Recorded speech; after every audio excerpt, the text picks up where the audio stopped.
Илимий изилдөөлөргө багытталган 10 күндүк лагерь жыйынтыкталды. Жыйынтыктоочу Аземде өзүнүн аракетчилдиги менен жыйынтык көрсөткөн балдар уюштуруучулар тарабынан сыйланды. Мен бул дипломду илимий изилдөөлөр боюнча өткөн талкууда жакшы катышканым үчүн алдым. Биз изилдөөдө жергиликтүү калктын жаратылышка кылган мамилеси жана аны сактоо боюнча байкоо жүргүздүк. Ошондой эле башка мамлекеттен келгендер менен дагы дал ушул багытта пикир алмаштык. Бул менде биринчи жолу тажрыйба болду. Мен бул лагерден көптөгөн жаңы нерселерди үйрөндүм. How local people can really play a role in natural conservation and which is valuable. It's because I was productive and also enthusiastic. Мага жаңы ачылыштарды жасаган абдан жагат. Ал эми бул лагерде мен биология боюнча катышып жатам. 10 күн ичинде биз көлдүн 4 жеринин сууну текшердик. Андагы өзгөчөлүктөрдү дагы байкай алдык. Participation in this presentation day. Yes. Жыйынтыктоочу Аземде балдар 10 күндүн ичинде алган билими жана изилдөөлөрдүн жыйынтыктары менен бөлүштү. Мында жалпы алар 10дон ашык багыт боюнча иш алып барган. Сербиялык мугалим Ивана Евтич дагы химия боюнча катышып, мында медицина тармагы боюнча изилдөө жүргүзүп, терс нерселерге күбө боло алган эмес. Айтымында кыргыз жергеси анын жаратылышы ал үчүн эстен кеткис көз ирмем катары калган. Мен буга чейин 6 лагерде катышкам. Менин тармагым химия. Жыл сайын биз ар кайсы мамлекеттен келген окуучулар менен көптөгөн багытта изилдөө жүргүзүп, жаңы ачылыштарды жасаганга аракет кылдык. Кыргызстанда болсо медицина тармагы боюнча изилдедик. Жыйынтыгы албетте оң көрсөткүчтөрдү берди. Негизи Кыргызстанга келгениме абдан бактылуумун.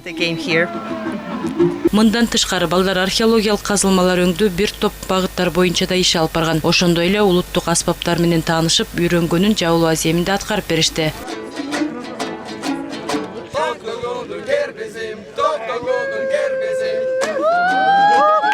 Дүйнө жүзүнөн эң мыкты делген 160 окуучуну Ломоносов атындагы мектеп илимий окуу комплекси чакырып, ал эми андагы иш-чара Россиялык эл аралык илимий изилдөө мектебинин долбоорунун негизинде аткарылды.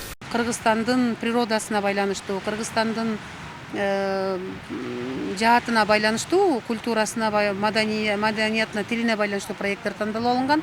Биринчилерден болуп бул, допустим, бизде Кыргызстанда мамонттун калдыктары бар экен, ал музейде сакталган, баарыбыз эле биле бербейбиз. Ошол мамонттун калдыктарын кандай түрдө изилдөөгө болот, кайсы жерде сакталат, канча болгон. Ошондой мамонт жөнүндө изилдөө болду. Экинчиси ушул биз көл жээгинде турган Ысык көлүбүздүн 200 жылдан бери суунун өзгөрүлүшү кандай болгон, бул жөнүндө изилдөө болду. Дагы бирөө болсо, биздин маданий белгибиз болгон комузда кол ойнотуу, комуздун музыкасы эмнелеси менен өзгөчөлөнөт. Жана ошого сыяктуу 10го жакын 12 проект болду. Бул Кыргызстанда алгачкы ирет уюштурулду. Чет өлкөлүк окуучулардын катарын кыргызстандык балдар да толуктаган. Окуучулар иш үстүндө достошуп бирге иш алып барууну пландады. Уюштуруучулардын айтымында тажрыйба алмашууга багытталган лагерге катышкан окуучулар келечекте жаңы ачылыштарды жаратат. Лагерь 7-июлда жабылып, Азем концерттик программа менен коштолду. Айсулуу Гайбулла кызы, Ринат Эрмеков, Айсырга Кадырова, Билим жаңылыктары, Ысык Көл облусу.